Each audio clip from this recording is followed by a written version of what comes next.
Hello everybody, welcome back for another video.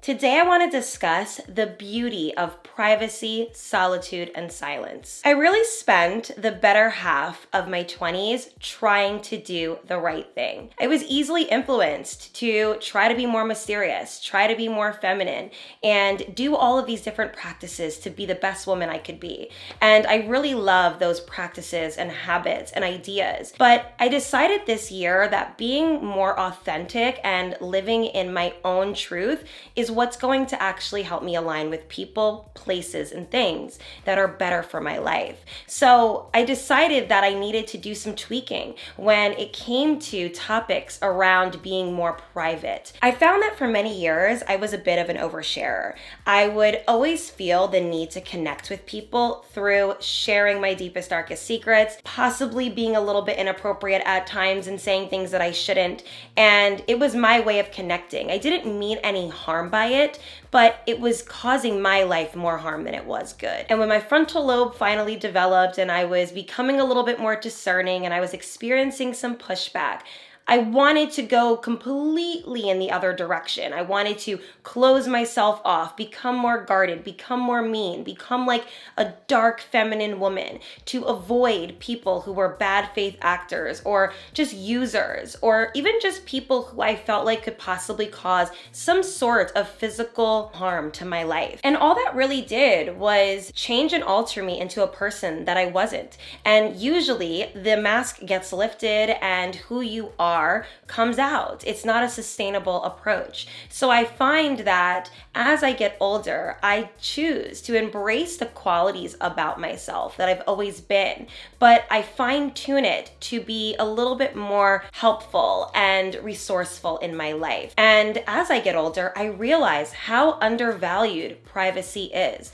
and I genuinely enjoy it. And it took me time to get here. I always wanted to celebrate with people and experience things with people and to share it and talk about it and to just connect about it. But I found that there were some things that were better left for my eyes or for my ears, or in that moment, it should just live right there. I don't need to take my phone out and film it and document it. It's just something that is able to be enjoyed with self.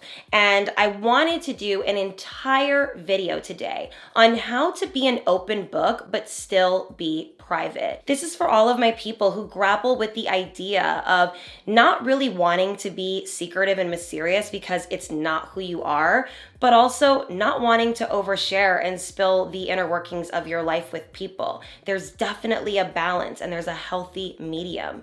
I love connecting with people who are able to have deep and meaningful conversations, who want to share and have a lot of storytelling abilities. I myself love to tell a story.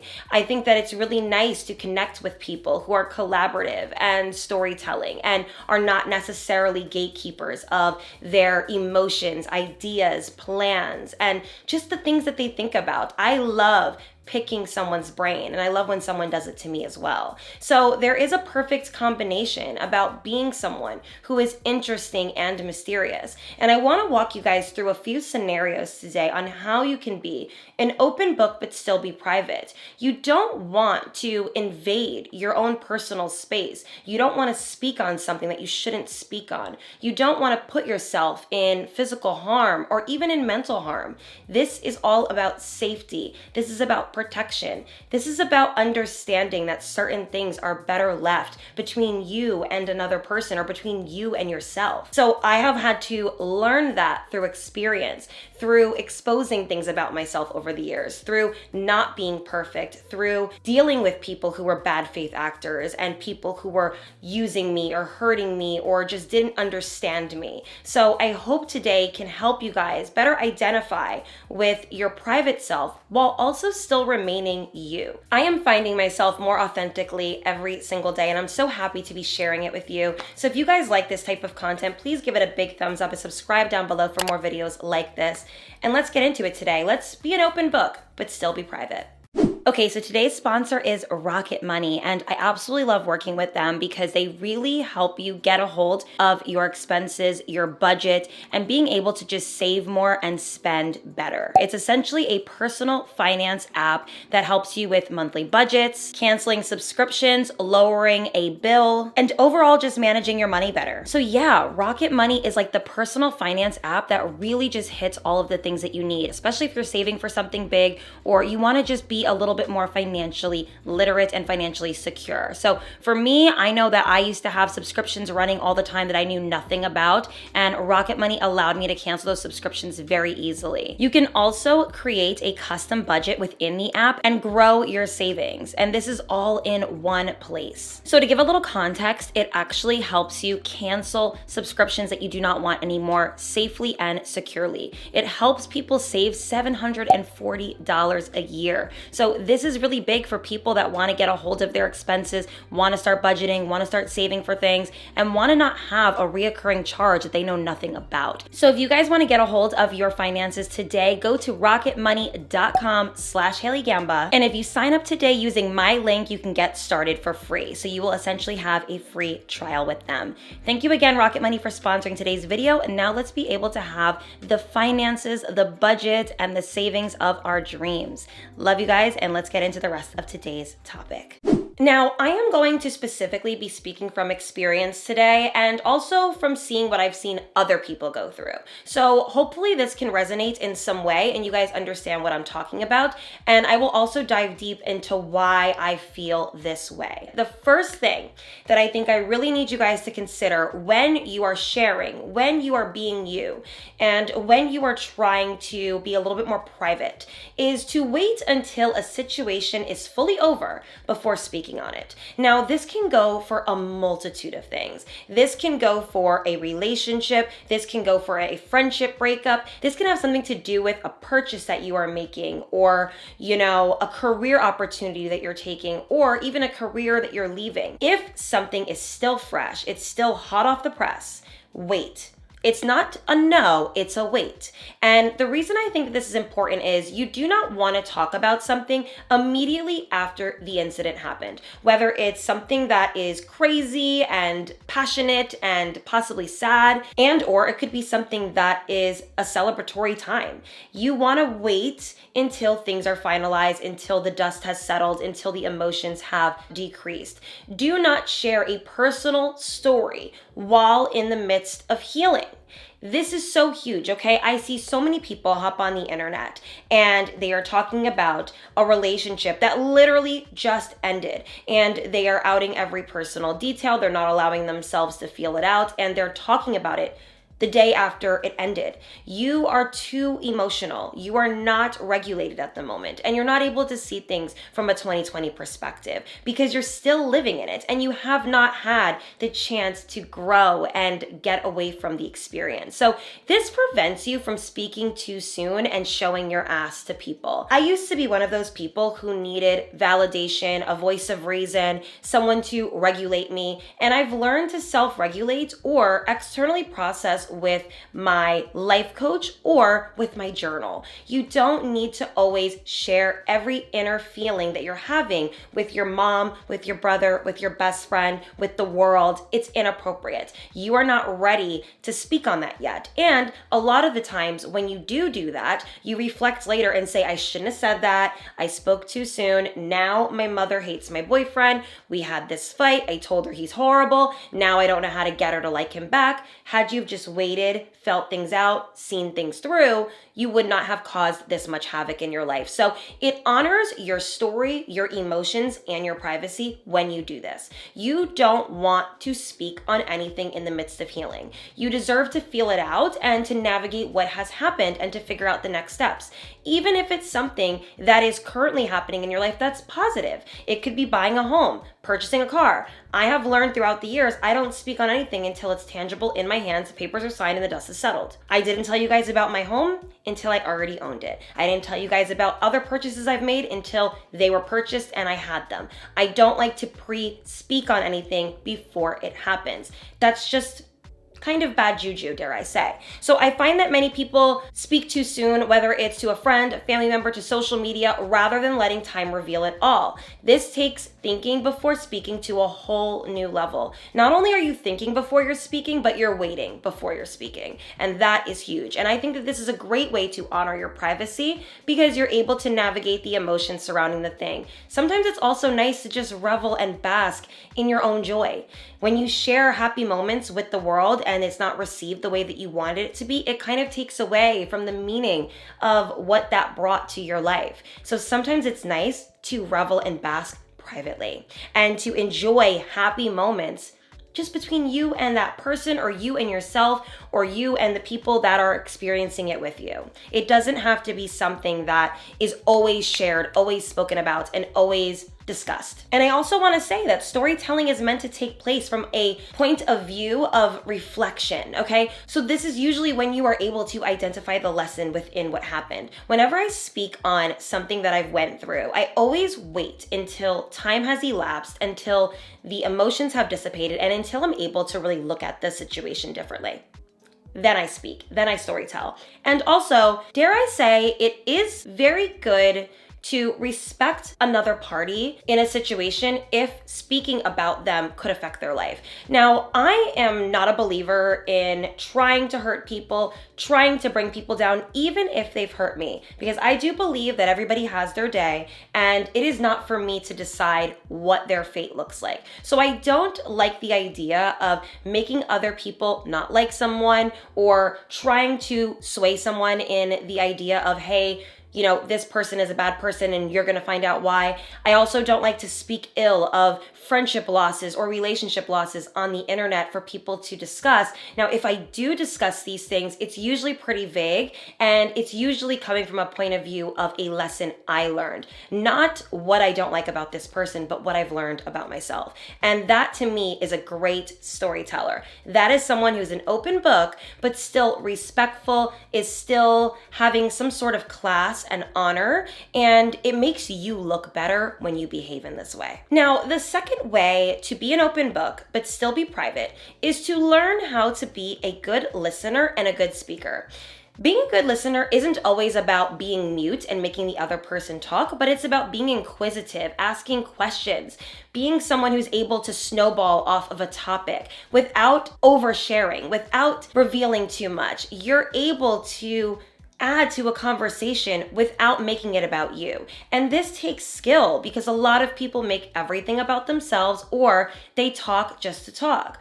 For many years, I always would say I'm such a great talker, but in reality, I was always filling gaps and awkward silences with personal stories, with trauma, with pain, with emotion. And that to me was poor emotional regulatory skills. When I learned how to be a better speaker and a better listener, I learned how to add to a conversation without making it about myself. I find that people who overshare are tending to fill in those awkward gaps. So try to become better at communicating so that you don't do that. If you listen better and inquire more, you may be able to get away with saying very little about yourself and practice your communication skills. I think that listening, speaking, and articulating yourself are important, and it's a skill, and that requires you to read more, to think more, and to educate yourself. Also, understand a little bit about human psychology and how the human brain works. A lot of people tend to be nosy or inquire about your life in a way that will get you to reveal too much and get you to invade your own personal space and to be a little bit too open about things that you normally wouldn't be open about. So you need to understand how the human brain works and how people are, and how they will push a boundary or try to get you to say something because they want to connect in the pit. They want to connect in a way where they're able to trauma dump and then also have intel. And some people do it intentionally and some people do it unintentionally. I think for many years, I loved connecting with people based off of what we've been through, because that was my way of finding similarities between me and others, when I realized that there was way more to my life than what I've been through. There was so many things that I could discuss that were not heavy, that were not negative, that weren't trauma. So that just takes time, okay? So really be able to identify what is going on in a conversation and how you can add to it. You don't have to be a bore. You don't have to be, mysterious and not speaking in order to be someone who's a good communicator without doing too much. And yes, people are going to pry. You need to not stoop to their level. I always would fall for it, guys. And I've learned to set boundaries with myself and with others so that I didn't overshare. And there have been plenty of times where I'm like writing out a text of something that maybe I shouldn't be writing that second sentence. And back in the day, I would hit send and I wouldn't even think about it. Where now I reread it, I go, did that really need to be there? And I erase it. So just be direct or be vague, but learn how to set that boundary. Now, for me, it really depends on who I'm speaking to. That kind of determines how I am showing up. So certain people, they need directness. They need you to provide them very little context, but also set a boundary. And then there's people who are being unintentionally nosy, who I can be vague with and kind of flip the question back around on them to where they are not able to get that information out of me, but I want them to also know that I'm not angry that they asked. So learn how to not over-explain, overcorrect, and provide specific context. You don't need to provide specific context to people. Learn to not do that. And some answers I wrote down for how you can respond to people who are being nosy is, if somebody asks you a question and you don't like what they asked and you don't want to answer it, you can be silly and say, well, wouldn't you like to know? And then change the subject. Or if you want to be direct with this person because you know that they should know better, you can say, I'm not answering that question, or that's none of your business, or are you asking because you are trying to do the same thing? How can I help? That's another way to inquire and flip the question back around on them. So learn how to not give context when you don't feel comfortable giving context. I had somebody ask me recently in my DMs, and it was a really nice subscriber saying, I'm just so curious, like what time you go to the gym. And I remember thinking like, oh, it's a harmless question. This person is asking because they genuinely want to know like how my scheduling works throughout the day. But I realized that that question was technically invading my privacy because I am not going to tell a stranger when I am not going to be home. I am not going to tell a stranger something that's going to go against my safety, my protection, and my privacy. So I either A, didn't answer the question, or I said, I don't feel comfortable saying that right now. And you have the right to decide how you want to answer things, but really learn to think, stop, and understand so that you can share based off of how you feel. Sorry guys, the sun keeps going in and out, so please don't mind it. But the third thing to being an open book, but still being private, and this sounds kind of tongue-in-cheek, but just understand that it actually does mean something, and it's to become an interesting person. This sounds simple, but living life, finding yourself, understanding yourself better will get you through these experiences. When I think back to who I was as a teenager, I was kind of a sheep, right? A lot of us were. We listened to our parents, we go to school, we did our extracurricular activities, and we just kind of did the same thing every day. And when I think back to that age, I really didn't have much to talk about with my girlfriends. It was us gossiping about a girl we didn't like or a boy that we're talking to.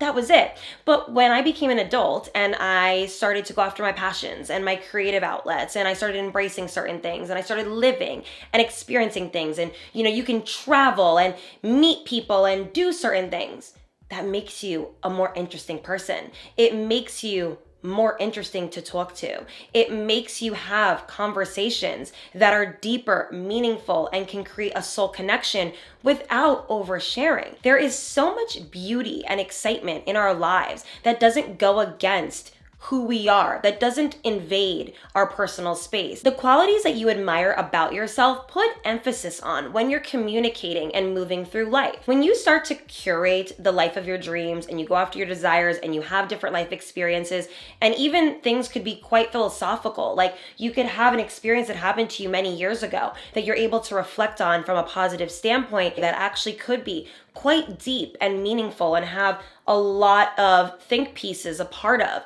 that does not require you to overshare. And I really do believe that the more interesting you become and the more you live life, that the conversations really are different when you start to change. So become more interesting, okay? You can share without sharing. Discussing things that could be public knowledge or highlighting the main points of a story without outing personal information is possible, okay? There is nothing wrong with being vulnerable, showing a side to you that is more open and deep, but make sure that you are comfortable with that version of yourself. A lot of the times I would overshare, knowing that what I would share was still something that I was working on, was still something that I was healing from, was still something that I didn't fully accept about myself. And I wanted someone else to accept it, even though I didn't. And then when somebody wouldn't validate that feeling, or they would, go against me and be disloyal or gossip or spill this particular secret that I shared, I remember being so up in arms. But I have learned that whatever I share with you, with my friends, with my family, with a man, with a new person, that I have to be proud of what I'm sharing. And then nobody can validate or invalidate that feeling. I don't need someone to accept me. I need to accept myself and accept what I shared. So be very mindful about what things you're being vulnerable with and what things you're sharing. And if you accept that version of you, then nobody can make you feel a type of way about it. And you'll know what is true and what isn't. And you want to know something? As I get older, when people don't accept certain aspects of me and they don't take to me, it doesn't hurt me the way it used to. When I was younger, it would hurt me and it would send me to a spiral where I needed to please that person or gain their acceptance, where now I'm like, I'm so happy and grateful that they were open about that. Now I know not to associate. Now I know that that person is not aligned with my life, is not aligned with my way of thinking. And I go towards people who are more like me, which are people who are creative, passionate, storytellers, loving, empathetic, compassionate human beings. And I'm not really someone who gravitates towards stoicism or people who make it really difficult to connect. It's just not my thing. Remember, guys, a secret is no longer a secret once it leaves your mouth. So you really need to stop being so obsessed with what people do with the information that you say. So be very mindful. You want to be very mindful about what you're sharing with people, whether it's something that is deep personal information or something that has to do with another person. I always try to be a little bit more selective with what I share about other people. I think that that is not my business to share, so I've gotten better at doing that. And I just think that it's really good that you allow character to speak for itself, okay? If someone chooses to embellish, lie, skew your perception in some way, that is not for you to micromanage. I get it. It's frustrating. It sucks when people misunderstand you or they speak ill of what you've shared when the way that you shared it was not in that way. But again, when something leaves your mouth, it is no longer private. It's no longer secret. So just keep that in mind and don't take things personally that are not personal. I promise you, most of what people do is about them and it's not about you. And you don't become wise without making mistakes. I am not the person I am today just by living and not experiencing. No, I have experienced, I have made mistakes, I have seen my own ass a few times and have embarrassed myself. And that has been what has gotten me to this level of consciousness where I'm able to identify with who I am, but also fine tune her to be a little bit more discerning, a little bit more classy, and to honor the things that are important to me. And the final thing that I want to touch on when we are being an open book, but we are still private, is to create a do not touch list, whether it's an actual physical list or it's in your mind. And the do not touch list is things that never see the light of day when you are speaking publicly or when you're speaking to a person you don't know, or just certain topics that you will not touch on because they go against your own morals, boundaries, and privacy. So there should be a list of things in your life that under no circumstance you touch in conversation and welcome to public ears. For me, it's the inner workings of my family drama. It's relationship troubles. I try to navigate them privately, handle them, and then I speak about them, okay? I won't speak about them while I'm in the midst of it. The inner workings of a friendship breakup. You guys will never, ever, ever, ever see me discuss why I'm no longer friends with someone, why I don't like this person anymore, or why X, Y, and Z happened. That is something that I think goes against like that loyalty contract that you make at the beginning of a friendship. You don't have to like someone anymore to still be loyal. And I don't know, that might be old school of me, that might be very traditional of me, but what is shared between me and another person for whether months or years of a time, and I liked this person at one point and trusted them and they trusted me, I like to keep that near and dear to my heart. I don't like to expose people or attack or assassinate someone's character. Let time reveal. It is not up to you to decide somebody else's fate. And I always found it very odd when I would see people get on the internet and name call someone and make them look bad, when if they really are that bad of a person, it will just show in time and it's not up for you to do. So I'm just not interested in that type of handling of things. I also think that another thing you shouldn't touch is money. Okay? You don't need to tell people what's in your wallet, how much you make, if you have a trust fund, if your parents do X, Y, and Z for you. You don't want people to use things as leverage or to use you at all, or to even really know what you got going on so that they can take from you, steal from you, lie to you. I don't know. So I'm very careful with things like that. And I also think another do not touch list is anything regarding safety. When I was a kid, we went to the Bahamas, and I remember I posted something about it on Facebook, and my parents don't have social media, so they didn't know, but I said something while I was on vacation, like, oh, I told everybody I was going to the Bahamas, and I got grounded on the spot, okay? My mother said to me, you never tell people that you are on vacation when you're on vacation. And at the time, I didn't understand it because I'm thinking, okay, well, who's going to do something? Like, these are people that I know.